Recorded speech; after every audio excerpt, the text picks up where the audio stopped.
Well, welcome everybody to Home Office Hours Live with Vistaprint. Thank you so much for joining us today. If you have not joined us before, Home Office Hours is a series of live discussions that we've started. We'll be covering timely topics and featuring guest speakers as well as our very own Vistaprint team members. Our goal with the series is to provide you with education and advice for surviving these uncertain times during the COVID-19 crisis. We know that small business needs have changed and we wanted to help. So we created Home Office Hours as a way to connect during the time that we're all spending a lot of time inside and we're dealing with various challenges when we're working from home. We've tapped colleagues to help answer some of the questions you're all having as business owners. And today we are trying out a little bit of a new format, and we're going to spend the whole time taking audience questions on the topic of making the switch over to doing business online. We have two people from Vistaprint here with us today, both senior digital product managers.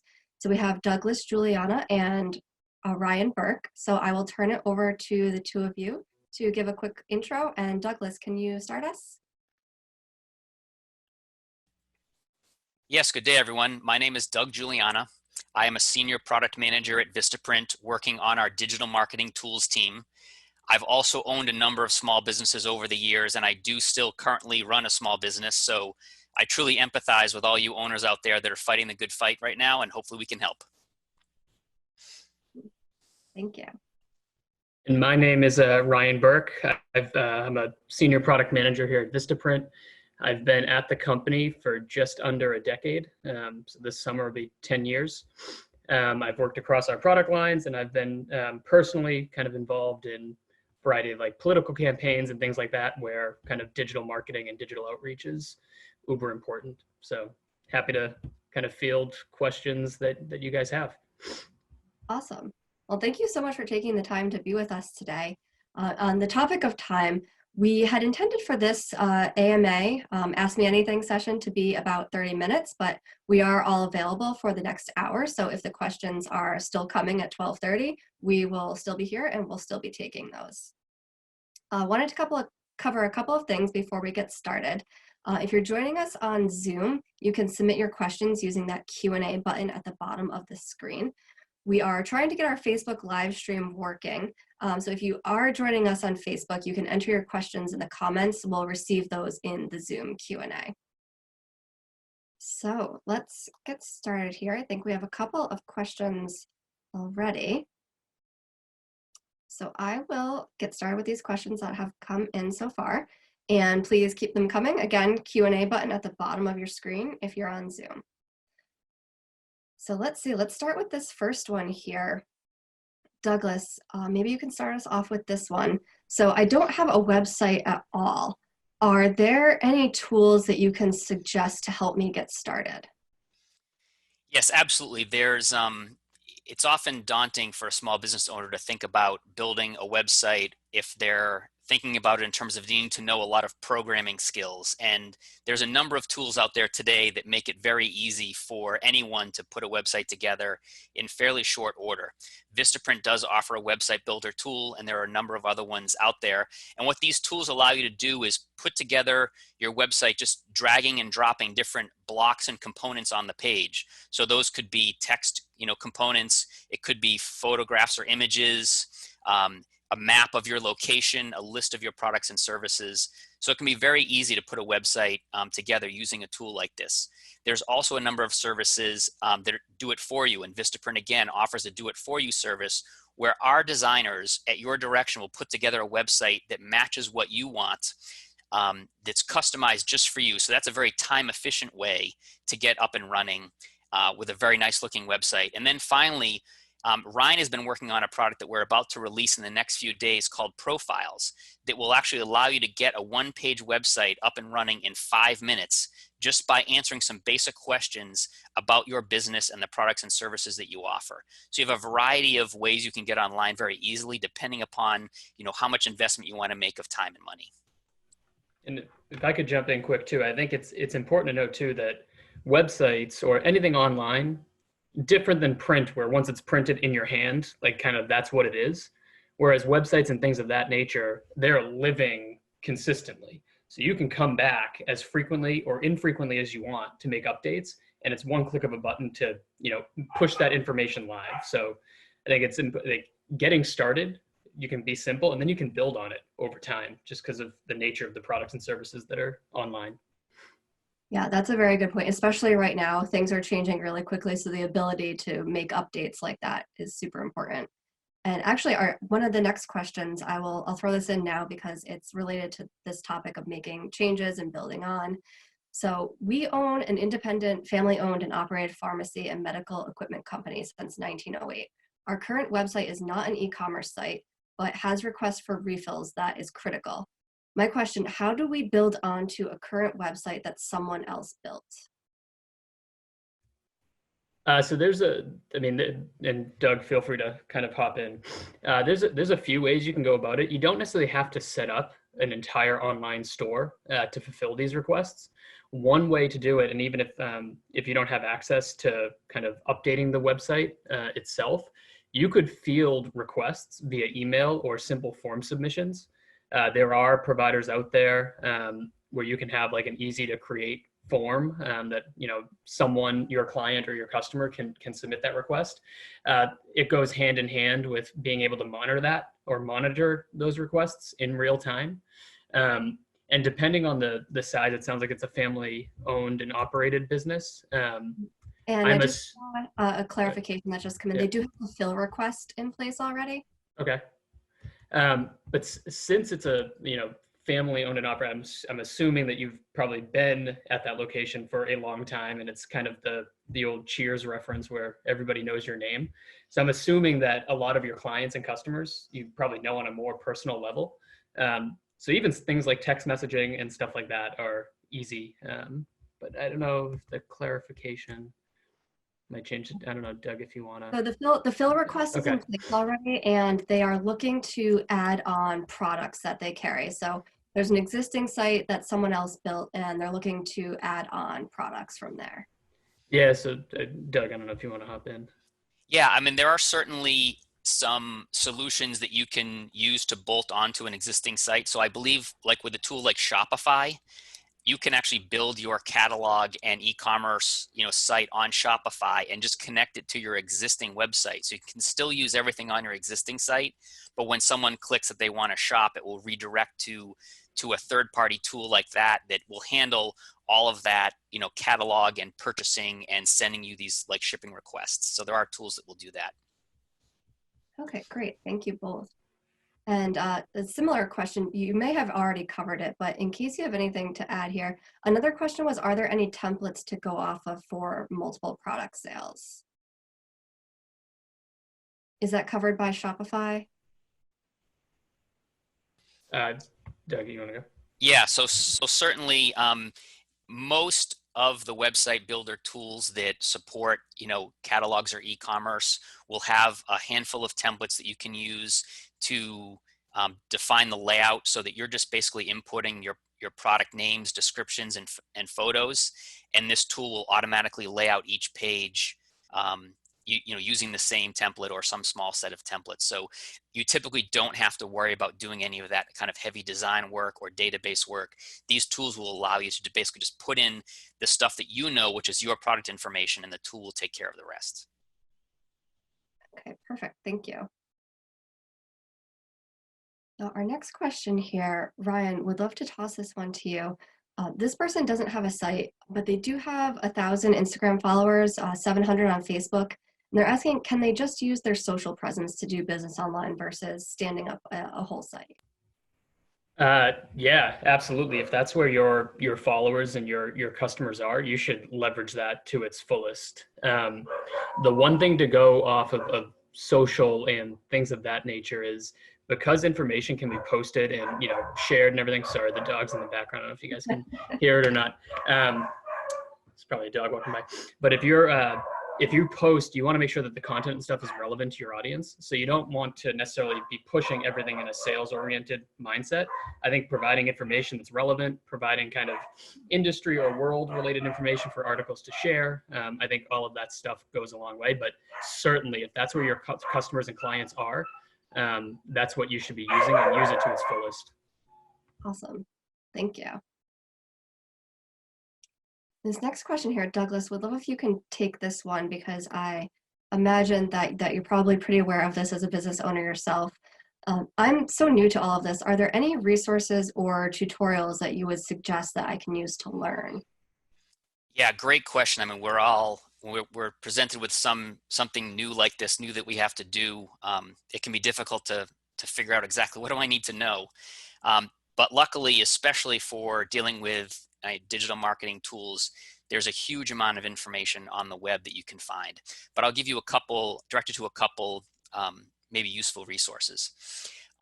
Number one is I would look for your trade groups or trade magazines in your industry, because very often they'll have articles or blog posts that talk about how to use these tools in ways that they're specific to your industry, because each industry might be a little bit different and there might be some tools that apply better in one place than another. So look for your industry resources and see if they've given some information about how to apply tools to your type of business.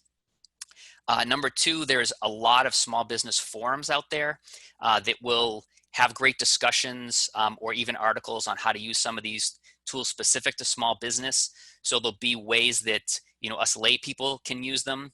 These kind of non-professional digital marketers can use them, which is great. And number three, if you look at a site like Udemy, udemy.com, they offer online classes that cover a lot of this stuff, and they're very inexpensive. You might pay just $10 for a few hours of class on, how to set up an Instagram account or how to shoot YouTube videos. So very inexpensive and very efficient use of time to get those basics you need to get up and running. That's great. Thank you. And we can absolutely include that link. We send a follow-up email after these sessions with the recording. So Douglas, if you want to send me that link, I can add it into the email and we'll send that out to all of you afterwards. So our next question here is, it's really about increasing the visibility of your small business. What suggestions do you have for increasing the visibility of your small business without spending a lot of money or not knowing much about SEO or Google search ranking? I will preface this with, we're actually holding a session on Thursday with experts from our paid search team and our organic search team. And we're going to talk about digital advertising specifically with a reduced budget, but I think this team here can definitely give some knowledge now as well. Ryan, maybe you can start us? Yeah, definitely. So I think there's a couple things to consider when trying to get indexed and show up kind of, high online without having to pay a lot. So the first thing, it's super simple, but it's making sure your information is consistent across your different platforms that you're on. So like you shouldn't have the title of your website be like a slightly different name than your Facebook business profile or things like that. Making sure that the naming convention is the same. That goes a long way with Google kind of looking at your business or your online presence as a valid source of information to get you to be indexed. The other thing to consider too are things like keywords. You don't want, it's called stuffing keywords. You don't want to like just throw every keyword possible around what your business does in the content or body of your website or anywhere else. But you want to make sure that kind of you're using words that describe you consistently. And those are the kind of typically the terms that someone would search for. So if you're a restaurant and you sell, pizzas and pub food, you want to make sure that you're highlighting kind of using the words pizza and recipes and stuff like that, takeout or delivery, things like that throughout your content. Another thing to consider, and it kind of goes back to the previous point, is Google looks at relevancy in terms of content. So if you have a blog or your Facebook page and you're sharing relevant information that's accredited that people are engaging with, that goes a long way to organic search rankings as well. So there are strategies that you can pursue to get indexed highly without paying. And another thing, if you're on a social network or you have friends that are that frequent your pages, having them share information, that goes to the viral nature of kind of getting traffic and getting people to show up. The more people that click, the more people that engage with your content. Google looks at that very favorably. Great, thank you. I think that those are all really great tips. And again, we're going to go even more in depth into that topic on Thursday. So if you want to learn even more, join us again on Thursday. We'll be here at noon. So our next question here is about nonprofits, actually. The question, while I know this forum is meant for small businesses, I'm wondering if you have any recommendations for small nonprofits. We've had to push all our communications and fundraising to virtual, and I'm just looking for new ideas or efforts that have been successful. Douglas, could you get us started? I'll take a swing at this. So yeah, certainly I'd say email marketing is probably the cheapest and most effective way to both keep in touch with and reach out to your potential donors. Certainly very inexpensive. Vistaprint offers an email marketing tool, and there are a number of them out there. They tend to be reasonably inexpensive, and again, similar type of drag and drop interfaces to be able to create emails, and they also offer a lot of templates. Some of those templates will even be specific to nonprofits and fundraising efforts. Another little bit of advice I can give is if you can try to create a time-bound campaign with a goal and then use some visual indicators as to how you're doing against that goal, that can be something that's rather constant on your site, as well as what you can include as you send out emails so people can see how you're progressing, and it can be a real motivator to help get your audience to help reach that goal if it's something very specific that you're trying to get them to do. And also in the kind of nonprofit world, you are inherently doing good no matter this pandemic or not. But I think now more than ever, goodness is shining through. So some little tricks there. And in addition to what Doug said, like in that email, posting, the 30-second video of you kind of servicing your community, or doing things like, we can kind of give you some of the documentation or the how-tos, set it up like a Facebook Live or something like we're doing right now, but you at the place that you are providing the service for. I understand that for the nonprofit world, kind of the donations and the fundraising is uber important. I think as opposed to in complementing kind of the typical fundraising things that you would do, supplementing that with kind of the action you're taking based off the fundraising, those will go hand in hand, and you might see more donors, kind of sharing or kind of volunteering even for some of the things that you're doing well in the community. Thank you both. I think those are really great tips. Thank you. Our next question here is about content creation. So I'm new to content creation and I'm not very good. I don't have a blog either. Should I consider hiring out? I've heard good and bad about each. Douglas, could you start us with this one? Sure, yes. As I think Ryan pointed out earlier, creating content is a great way to really increase your SEO score and to make your site and your business findable. So it is something that's worth putting some amount of investment into. But yes, we're not all great authors, right? So a couple pieces of advice. One is there are services out there that have pre-written content that you can syndicate onto your site that may even be specific to your industry. So there are services that basically write this content every month, and you can then reuse it on your own site. Number two is there are services online like Fiverr or sites like that you can hire very inexpensively someone to write some content for you.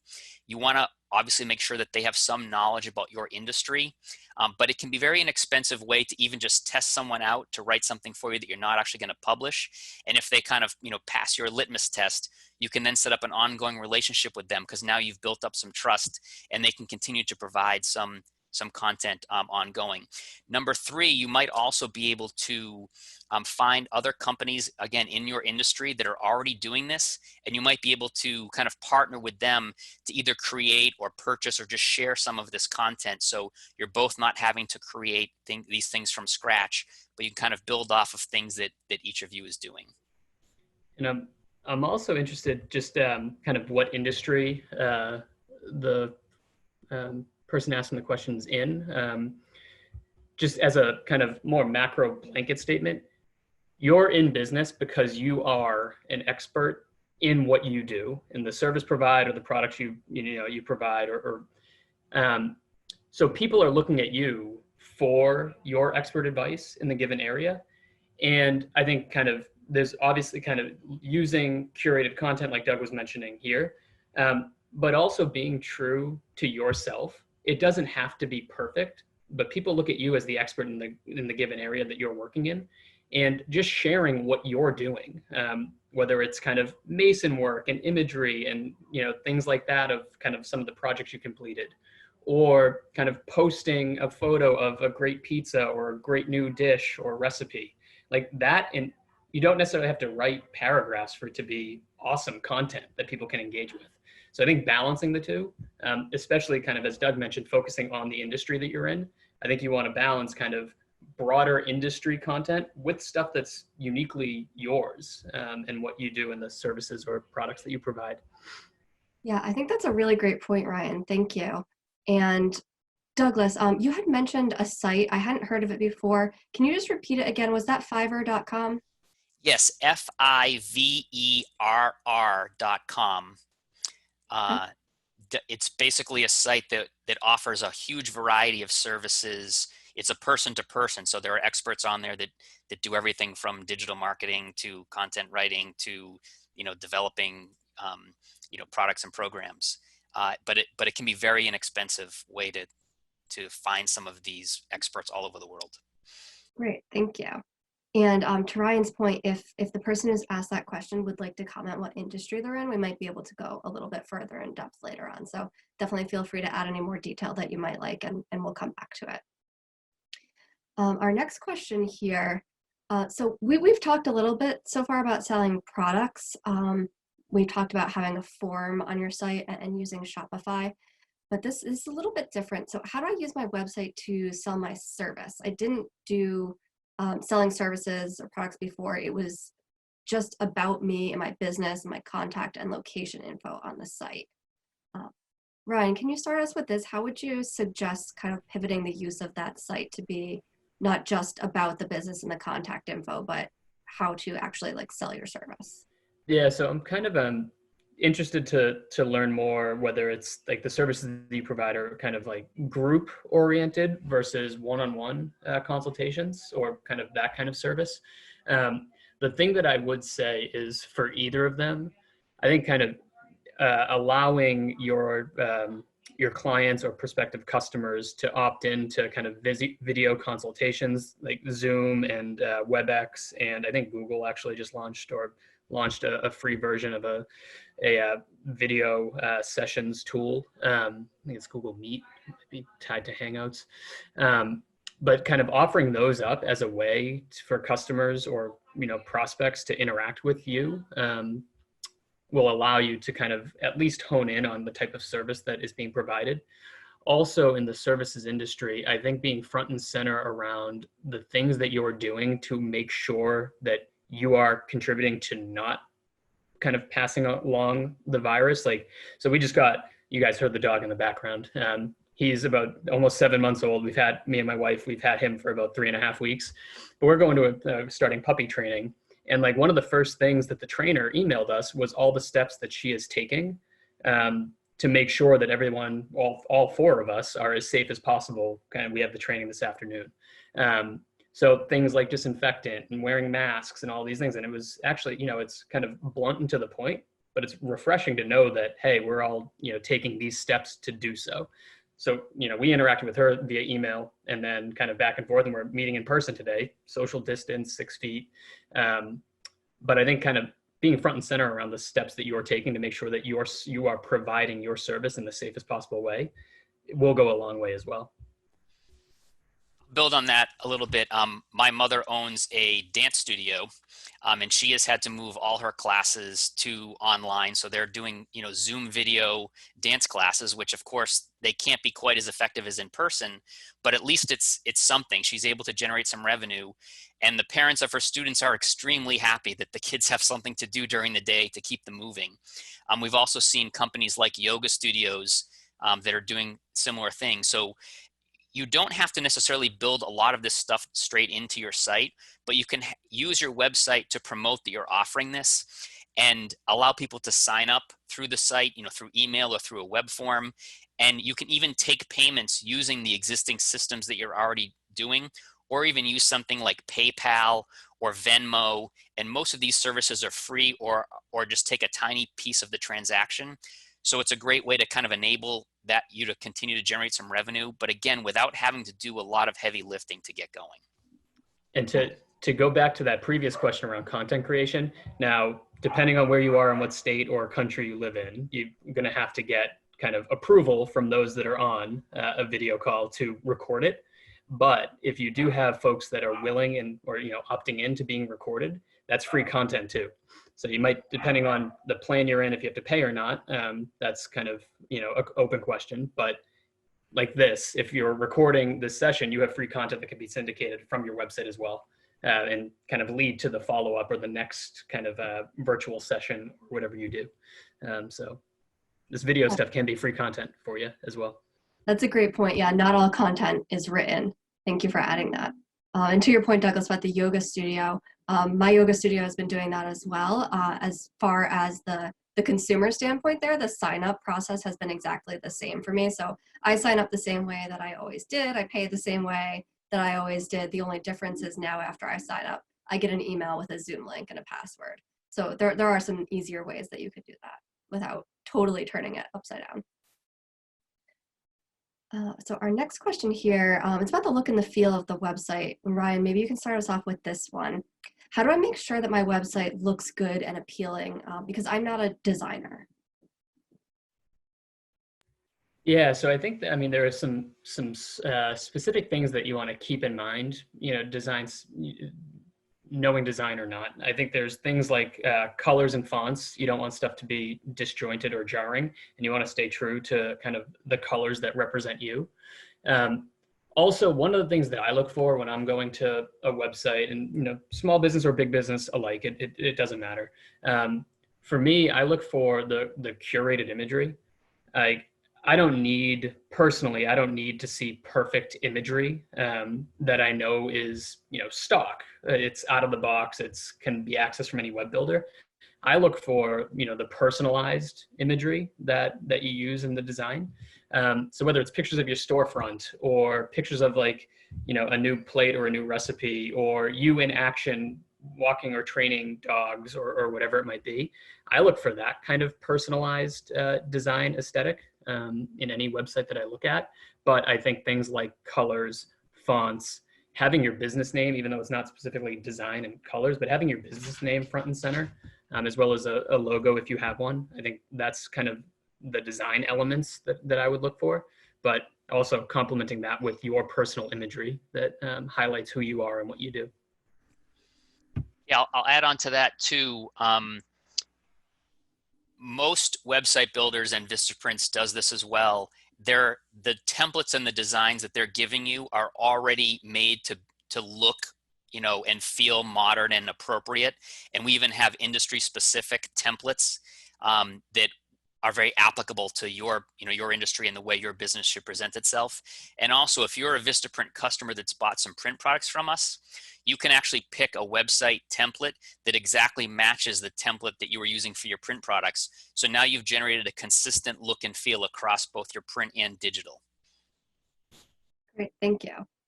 So it sounds like you can keep it pretty simple as long as you're consistent. It's the biggest thing. Perfect. So our next question here, Ryan, actually, if you can take this one, because I know that you've actually talked about a couple of examples like this on some of our previous webinars. So I'm not switching to online because I can't. I own a hair salon, but I want to stay connected with my customers online. Do you have any suggestions? Yeah, actually, it's fitting. My barber is actually doing this and kind of hacked away at my hair to try to get me through this. But so he offers an in-person service just like the salon. Some of the things that he's doing, and honestly I try to use him as examples in all of these things because I think he's incredibly savvy in what he does. he is still doing like haircut contests of the week, or I should say lack of haircut contests of the week. So, show your best beard, or, show your best touch. So like that's a way for people to have a little bit of fun, to be engaged. He's also doing on Instagram, kind of the Instagram stories, but he is actually showing he's been receiving a lot of gift card requests. So I think that's one thing to keep people engaged, but he's actually taking videos of him kind of stamping or stuffing the envelopes with the gift cards to show, hey, another round out the door. And even something as wild as he can get into his shop to do some updates or whatever he's needs to do to be prepared for when he can reopen.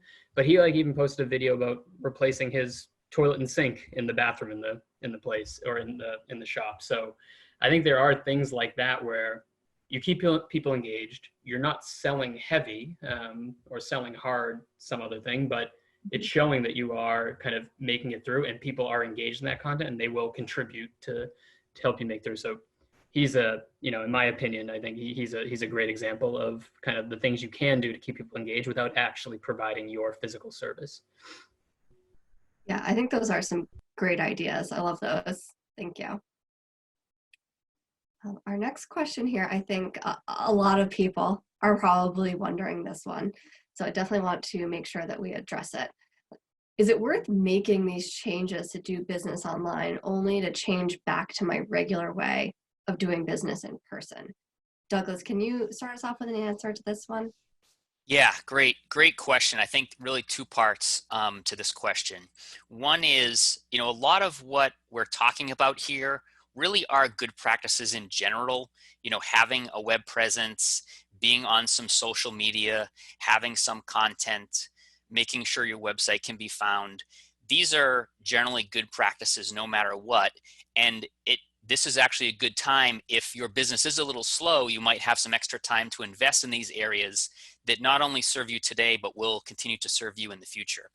And part two of that is, when we talk about going back to normal, I think we keep hearing that normal might change for a little while.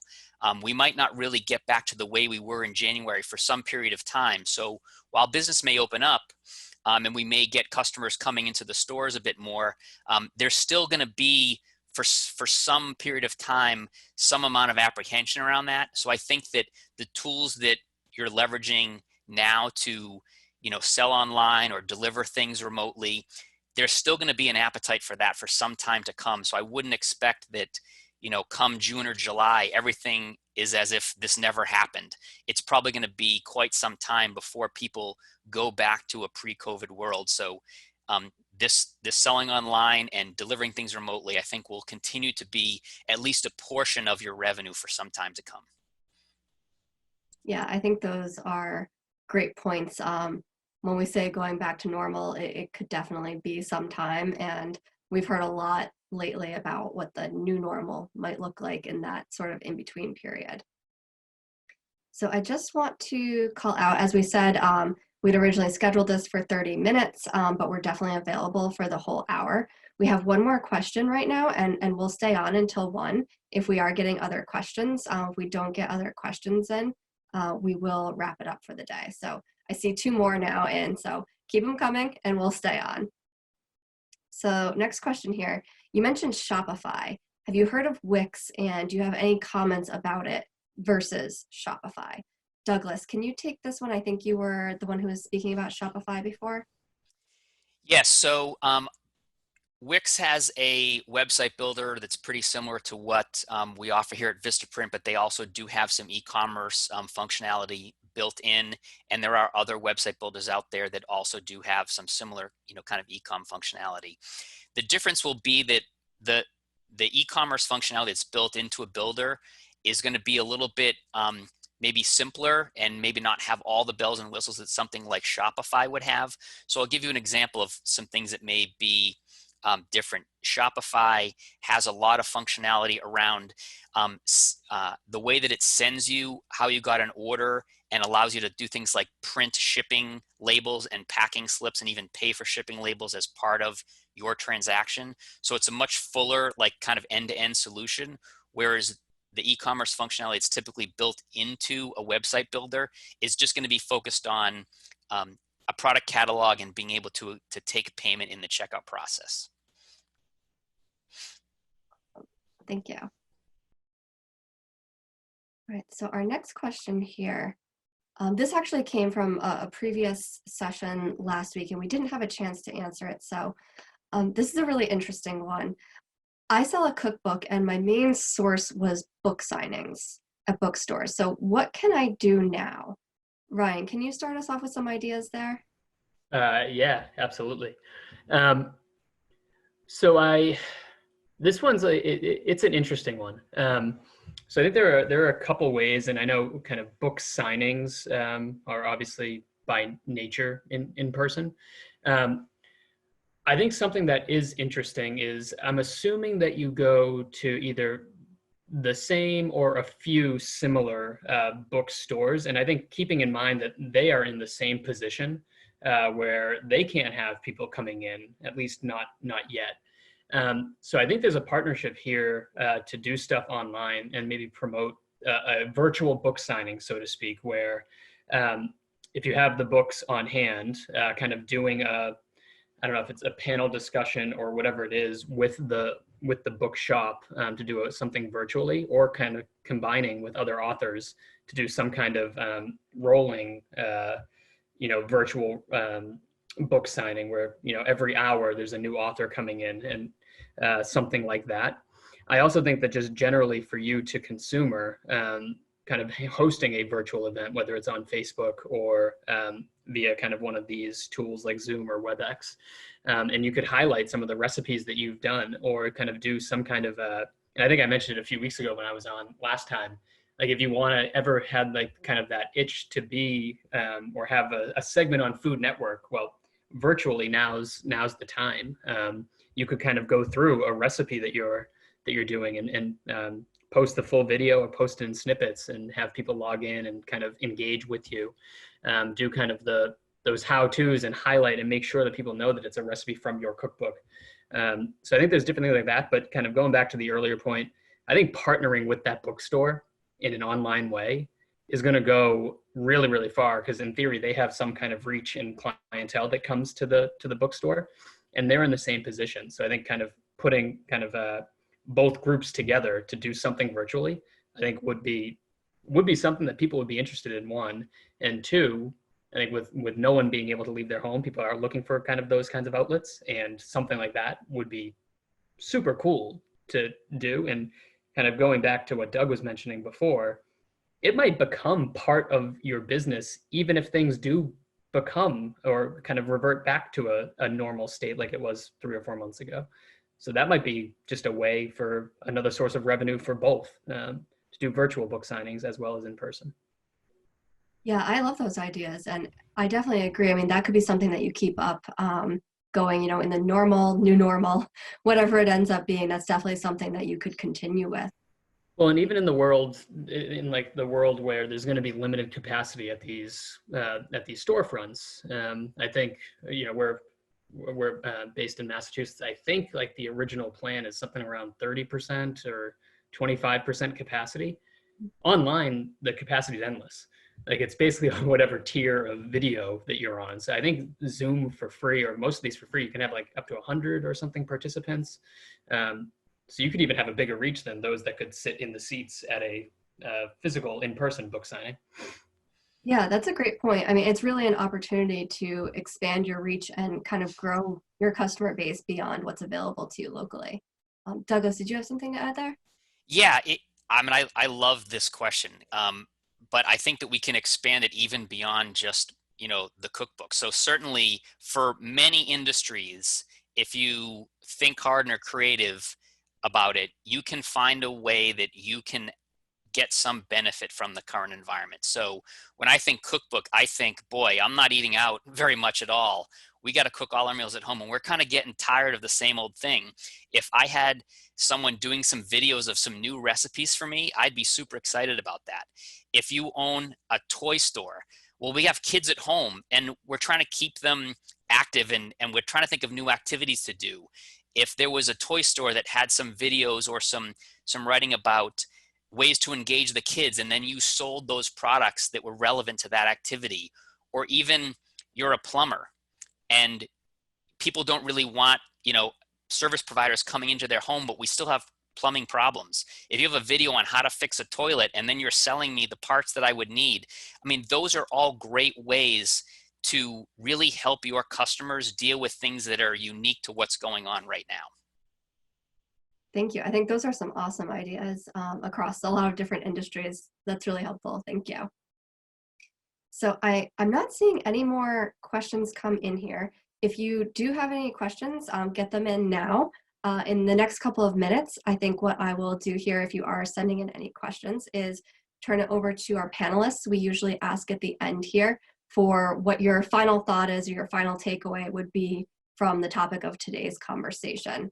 So send any final questions you have in the next minute. And Ryan, maybe you can start us off with what your kind of final takeaway, final thought would be for today. Sure. I think a few weeks ago, it was my final thought, and it's stayed true. It's, we're all in this together, big business, small business, it doesn't matter.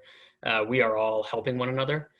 As I've kind of, over the last couple of weeks and where I am now, that still holds true. But I think from a small business perspective, I know times are tough for everyone, and we're all looking for kind of the outlets and the personal interactions and things like that. But I think it's an incredibly unique and opportunistic time for your business to experiment with a lot of these things that are a lot of these kind of online ways to promote and push and further your business. So I don't want to make light of all of the issues and everything that people are going through, because we are all in it, and it's tough. It's hard, and things are not easy by any stretch. But if you could kind of take a step away from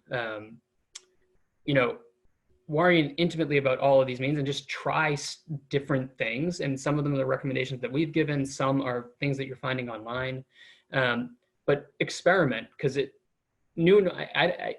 we talk about the new normal and going back to normal and everything else. And, the world, we are going to move forward, and these things might become part of your normal, like the way you promote your business, the way you can supplement your business, the physical storefront with online means. So I think experimentation is cool. And there's a ton of free tools out there for you to experiment and find out that thing that works for you. So I don't know, that's long-winded, but kind of my parting thought today. Awesome. Thank you so much. Douglas, how about you?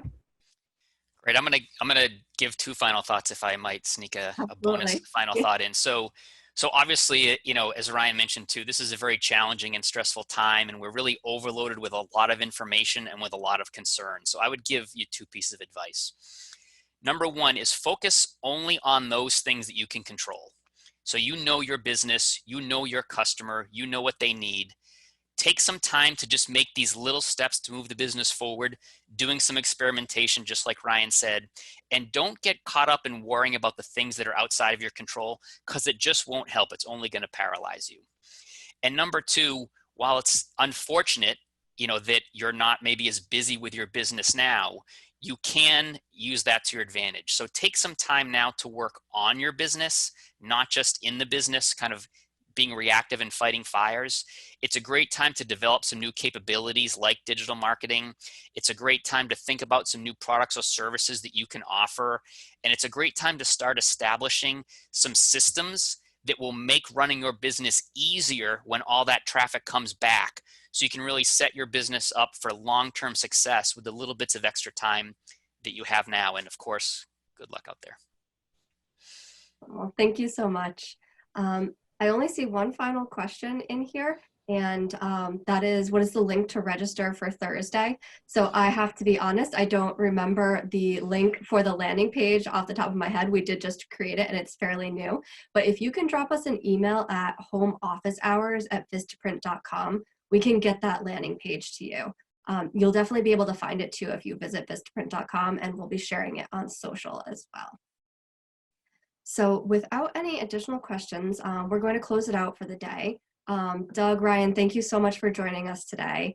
I think this was really helpful, and thank you to the audience. These were great questions, and I hope they helped you as well as some of your fellow small business owners as well. So as I mentioned before, we are going to be hosting these every Tuesday and Thursday. They will be at noon, various topics, and we will send that landing page out so that you can see what's coming up next. We definitely want everybody's help on the topics that we're covering. We want to know what you want to hear from us. So there is a survey at the end of this. Please be sure to fill out the survey, let us know what you want to hear, and we will do our best to cover all of those topics that you're looking to hear. And I also mentioned our email address, homeofficehours@vistaprint.com. You could absolutely send requests and additional questions there as well.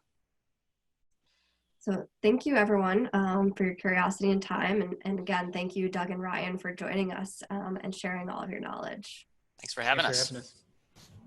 Jinx. Yeah. Well, this has been Home Office Hours Live, and we'll talk with you soon.